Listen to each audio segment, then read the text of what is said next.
Wednesday Season 2 Part 2 has now been released, and with that, the entire season has come to a close. With different twists, turns, and unexpected reveals that happen throughout the final episodes, it's left a lot of us pretty shocked. In this video, we're going to break down the entire ending of Season 2, as well as things you might have missed and hints to what we'll see in Season 3. So let's get right into it. After the conclusion of Episode 4, the last we saw Wednesday, she was thrown out of the window by Tyler, which left a lot of fans unsure what would happen to her next. However, we quickly find out that she was able to survive this fall and was placed into a coma until she fully recovered. On her way out of the hospital though, she received a note from Tyler who appeared, and in the note it said that both her and Enid were gonna die tonight. Now, Wednesday couldn't let this happen, so she met with her grandmama who came up with a solution. She told Wednesday to visit the grave of a woman named Rosaline Rotwood and to read the writing that was on it. By reading those words, Wednesday would then be granted a temporary vision, which in her eyes might help her save Enid from death finally. However, when Wednesday did read these words on Rotwood's grave, the unexpected happened. As she came face to face with Rotwood, she had to place her hand on a candle, but Rotwood told her that if she removed her hand, a price would be paid. Unfortunately, as this was happening, Enid went after Wednesday and then ran into her, which forced Wednesday's hand to be removed from the candle. This led to the two of them collapsing, and as a result of all this, their bodies were swapped. Enid was now Wednesday, and now Wednesday was Enid.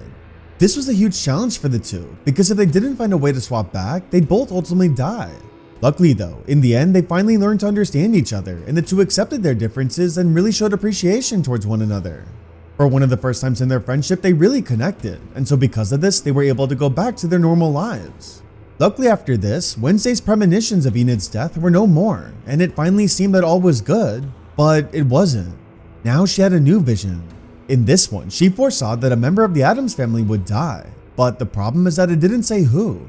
All it said in the vision was Addams, and so now Wednesday had to put that to a stop. Meanwhile, as all this was happening, Tyler was on the run, but a big surprise in these final 4 episodes was that he really wasn't the main villain anymore. Instead, it was actually Isaac Knight, or also known as a zombie slurp, and well, he really stole the show in part 2 of the season. This was something that nobody expected, but even more than that, we finally learned about his backstory and why his character was so important.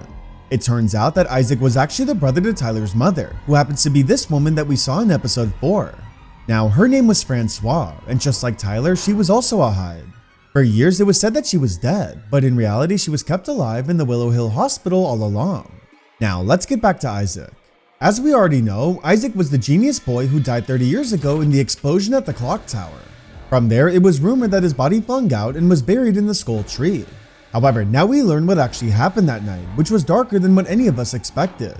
It turns out that because his sister Francois was a Hyde, he wanted to help remove that curse from her, so she could live a normal life. So 30 years ago, he tried doing an experiment to help her. But here's the catch.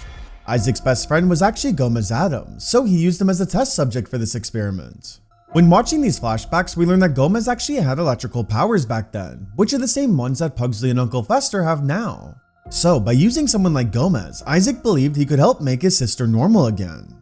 However, Gomez had no idea that Isaac was just using him, so by the time he sat down, it was too late and his brain was being fried. Luckily though, Morticia stepped in and saved Gomez's life by using an axe to chop Isaac's hand off. In the end, the tower exploded and Isaac died that very night. Now, here's where things get a little crazy. Although Gomez and Morticia were able to survive, there were a lot more dark secrets that we never knew about the two of them. It turns out the hand that Morticia chopped off ended up actually being Thing. This was a huge reveal because for decades, Thing's backstory has always been kept a mystery, but now we finally know that he once belonged to Isaac. So Morticia and Gomez took Thing in, and from that day forward, he became a part of the Addams family. Now 30 years later, Isaac returned from the dead, and as we see, he becomes more and more human-like as each episode progresses. Eventually, he was even able to reunite with his sister Francois again, but the problem is, she was dying. Because Hydes don't live that long, she started to become weaker and weaker as the hours went on, and was getting extremely sick. So, Isaac came up with a plan to try to save her again, and that was by doing the same experiment he did 30 years ago. This time though, instead of using Gomez's powers for it, he kidnaps his son Pugsley instead. By using Pugsley for the experiment, he believed he'd finally be able to remove his sister's Hyde curse, so he set out to do just that.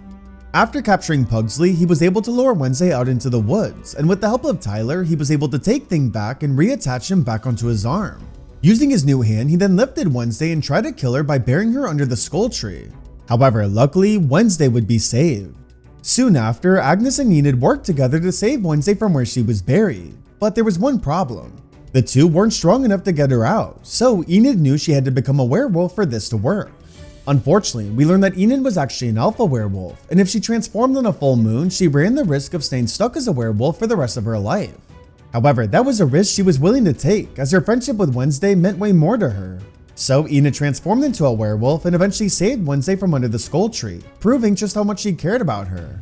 Meanwhile, as this was happening, Isaac, Francois, and Tyler began to perform the experiment, but then another big twist happened. Instead of Francois being saved, she herself requested that Tyler be saved instead. In her eyes, her time was almost over, but if there was a way to save Tyler, she wanted to make sure he was safe from his hide curse. So Isaac listened and tied Tyler up to have him experimented on instead. Now, although Francois wanted this, Tyler hated this idea because he wanted to keep his powers and stay as a hide. However, we can only assume that Francois knew the dangers of being a hide, and she didn't want her son going through that same life anymore. So, as the experiment went on, Pugsley was being stripped of his electric powers by the minute, but luckily for him, the Addams family eventually came to the rescue.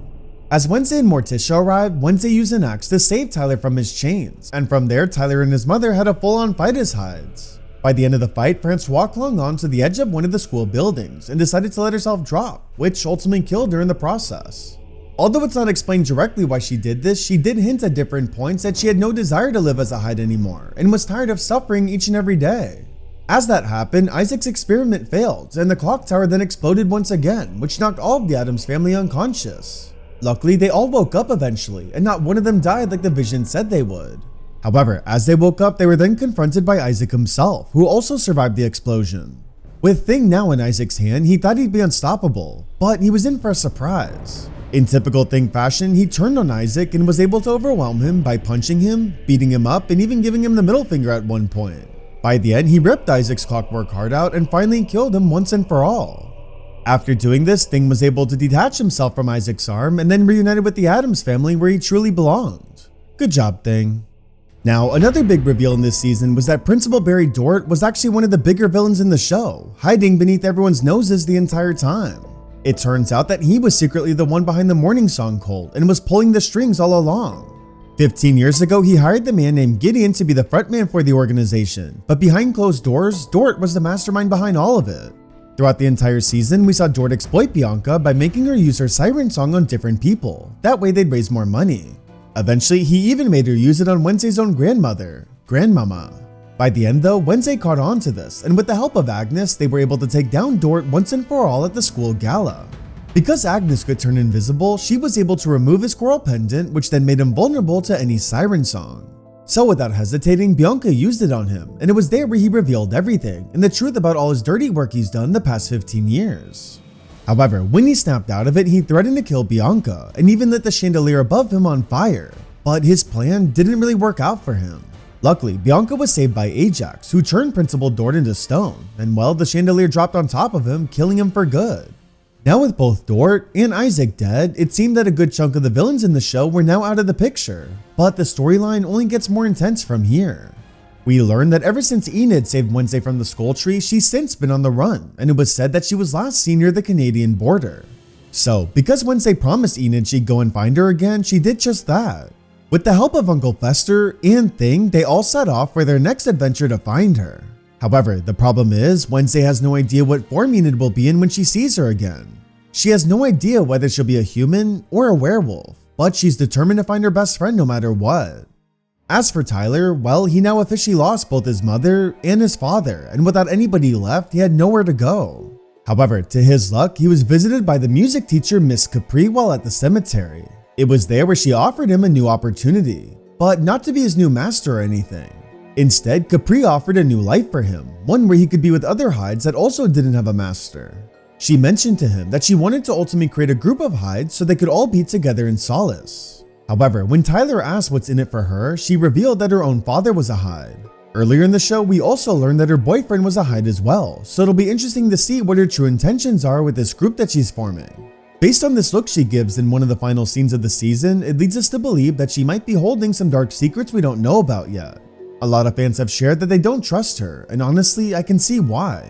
But with that, it seems as if everyone's journeys were set. Wednesday is off to go find Enid, Tyler is going to join other hides, and the rest of the Addams family is now heading home for the summer. However, there is one mystery left. one that's the darkest of them all, Ontophilia. At the end of the season, we see Morticia give Wednesday Ontophilia's journal. That way she could learn more about her visions. However, on Wednesday's way to Canada, we see her have another vision, but this time it's about Ophelia herself. Although she only sees her for a brief second, we end up learning a lot right after this. It's revealed that Ontophilia actually wasn't dead these past years, but instead was locked inside a basement of Grandmama's mansion all along. In her locked up room, she writes on the walls, "Wednesday must die," which really sets up a lot of speculation as what this could mean for season 3. We do know that just like Wednesday, Ontophilia also had psychic visions, so it could be that we see a lot more of her next season. Overall, I thought the ending was a really great conclusion to season 2, and in my opinion, we were left with some pretty strong cliffhangers for some new potential storylines. But I want to know from you, what were your thoughts on season 2? And what do you want to see in season 3? Let me know in the comments. Thanks for watching, and I'll see you in the next video.